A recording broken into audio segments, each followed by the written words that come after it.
What is up, guys, and welcome back to the channel. And as you can see today, there's a bit of a different view which we have here. I'm actually at the back of the MPC LIVE II, and the reason why I'm here is because I want to talk to you about the inputs on the back of this device. I want to explain why there are two different inputs on the back of an MPC LIVE II and exactly what you should be using them for. The reason that I wanted to make this video was because I feel like a lot of YouTube videos glaze over this topic and don't really go into the specifics of why these inputs exist. They just kind of say plug into phono if you've got a phono cable, or if you haven't, plug into the line inputs. I want to actually explain why these exist on this device. Just before I do start this video, I want to do a quick disclaimer and say I'm not the most technically minded person when it comes to music hardware and things like that. I know how to use them, but when it comes to stuff like this, it's a little bit of a grey area for me, but I've done some research and I think now that I'm hopefully qualified to talk about these inputs and exactly what they're used for. So I'll do some examples along the way as well, so you get a really good understanding of what the difference is. And yeah, we'll just get into this one straight away. And I'm going to get out my trusty pointer here. I've got my Sharpie. Other pointers are available on the market.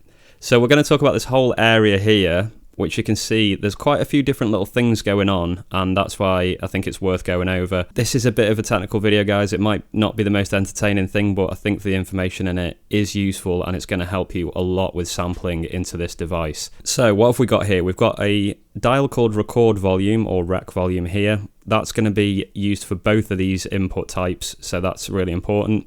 We've got GND here, which is ground. Now, without getting too technical about that, basically some devices, such as a vinyl deck that I've got over here on the table, they have a little cable which you can attach to this, and it helps to ground the device and it prevents hum when you're sampling with it, so it just makes the sound a little bit better overall. Underneath here, and I'm not sure you'll be able to see this very well, but it is actually really important, there's a little switch and it says line or phono. Now, this is really important, this switch, because depending on what input you're using here, whether it's phono or line, they're the two different ones, you need to change this switch in order to choose the correct input. Now, I've seen quite a few forum threads and Reddit threads where people are saying, I'm not getting any sound into my device, and 90% of the time the answer is that they haven't changed this input here, they haven't changed this little switch, and they're plugged into, say, phono, and they're on the line for the switch. So yeah, that's really important, that switch. Make sure it's on the correct one for the input you're using. It's basic stuff, but it's easy to overlook because it's pretty tucked away under there. Okay, so now we get onto the actual inputs. You can see here this one's labeled at the top. It's called phono, and you've got left and right, and left is white, right is red. I always remember that with right is red because of the same letter. Over here, you've got what's called your line inputs. Now, these are 3/4 inch jack, and you've got your left and right again, and you can see both the inputs are the same. They're just jack inputs. So that's the second option that you have for sampling in. So why do we have two different options on the back of the MPC in order to sample in? Is there benefits to one or the other? Basically, these are required because different devices have different levels of output. So let me explain that a little bit further. A device with a phono level output is much lower than a device with a line level output. So there's two different types, basically. You've got a device with a phono output or a line level output. A phono output on something like a turntable, for example, it requires amplification because the signal on its own is not strong enough. And that is essentially the difference in layman's terms, that a phono level device that's throwing out an output at phono level needs amplification. A device that throws out its output at line level doesn't require amplification. That's essentially what you need to understand in order to be able to pick the right input. And one thing that's important to mention about phono as well is it has built-in equalization, and that is called RIAA Equalisation. I'm not going to go into the specifics of that in this video. Go ahead and have a look on Google about that if you want to find out more information. It's Roger Indigo Alpha Alpha Equalisation, RIAA. And that's essentially there because if you listen to a vinyl without that, it's very tinny, it's very high pitched, and it doesn't really capture any of the lower frequencies. What that equalization does is just boost those lower end levels and make the whole thing sound like it's actually supposed to sound. So yeah, just in a quick summary for those two areas, phono, much quieter, it requires amplification and equalization, which this does. This input will do that for you. And line in, it doesn't have either of those things. So if you're going into line in, you you need a device which is sending out a line level volume. Now, how do you find this out? Well, you're just going to have to basically look in the manuals for the gear that you've got, or you can just experiment with the two, and it's pretty easy to work out whether they do or do not require amplification. So to start off, I'm going to show you my turntable. Now, I'm using a turntable here, a Technics 1200 Mark II, which is a very nice turntable. I haven't used it anywhere near as much as I should be because it's really, really nice. But I'm going to show you that if you plug that into line in, you're not going to get a strong enough signal. Now, usually you would use a preamp or a DJ mixer or something like that in between your turntable and your device to get the phono level up to line level so it's loud enough to be usable.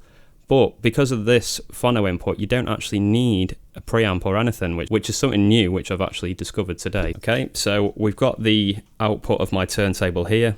It's probably not in focus, but it's just RCA.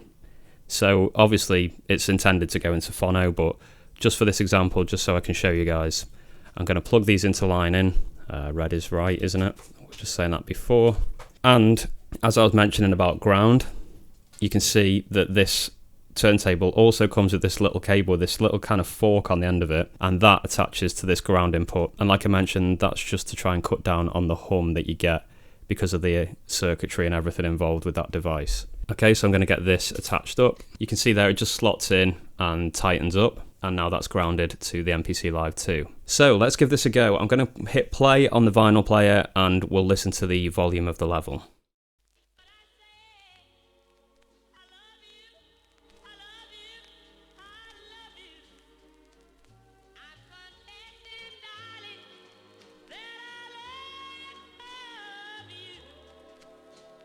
Okay, so I'm not sure that you will have even been able to hear that because it really is that quiet. You can see here, using my trusty pointer again, I had that on full record volume and I could actually hardly even hear that. So let's unplug that from the line in, and we're taking off those adapters and we're going to go into the phono in now. And like I mentioned, crucially, we need to make sure that this switch here, I'll point it with my pen, we need to make sure that that's over on phono. So I'm going to go ahead and do that. I'll change that over to phono. And now if I press play on my turntable, let's see if there's a difference in level.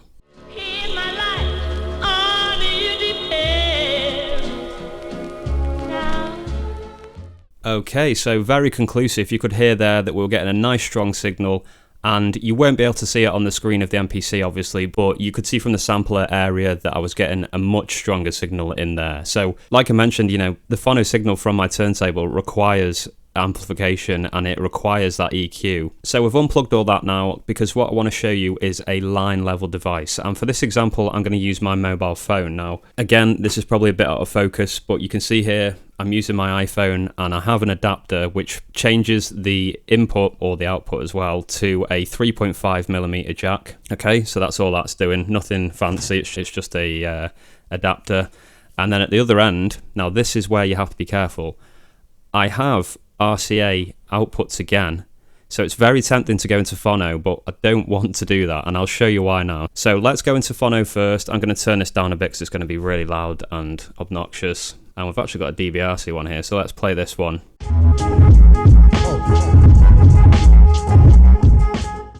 Okay, so we're getting a signal there, but it sounds really muddy, it sounds way too loud, and it's because of the reasons that I've already explained. The phono input is trying to amplify that signal, and it's trying to apply that RIAA Equalisation, so it sounds awful basically. It's not correct, and it basically proves that the level coming from my mobile phone is line level, it's not phono level, so we should be using the line in. So let's unplug that, and we'll plug those in first to the line level, and then we'll do the switch to make sure we're on the right one, and we'll switch it across. And now if we play that beat back, let's listen to the difference, and we can turn the record volume up a bit.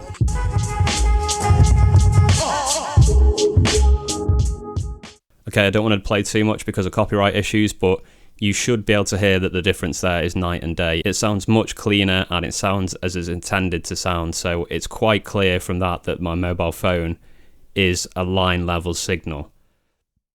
So that's it for this one, guys. It was a bit long-winded, it was a bit technical and boring, but now you should understand which inputs you should use and when on the MPC Live II, or other devices as well, to be honest. This should help you out massively. Depending on what device you have, you'll just have to check if it sends out a phono or a line level signal. It should tell you in the manual. If not, you can just experiment between these inputs and see which one sounds best. But I think the most important thing to note really is don't get fooled by the cables that you have thinking, oh yeah, I've got RCA so it goes into there. It might not necessarily be the case. You might have to go into line in, and also, yeah, like I've been mentioning, make sure you change that switch depending on what input you're using. That's really, really important. Don't forget, guys, that I have a Christmas drum pack out at the moment. It's available for December only. It funds what I'm doing here with these videos massively. All the packs and everything that I sell on spvids.com really help. So check out the links in the description. I've been having a blast with that little pack. It's got loads of drum sounds in it. It's got some drum loops, and it's got some Christmas sprinkles on the top as well. So definitely go and check that out for a limited time only. Thanks very much for watching. I hope this video helped. If there's anything that I've missed, please leave it in the comments below. But apart from that, guys, keep making beats. And as usual, I will be back very soon.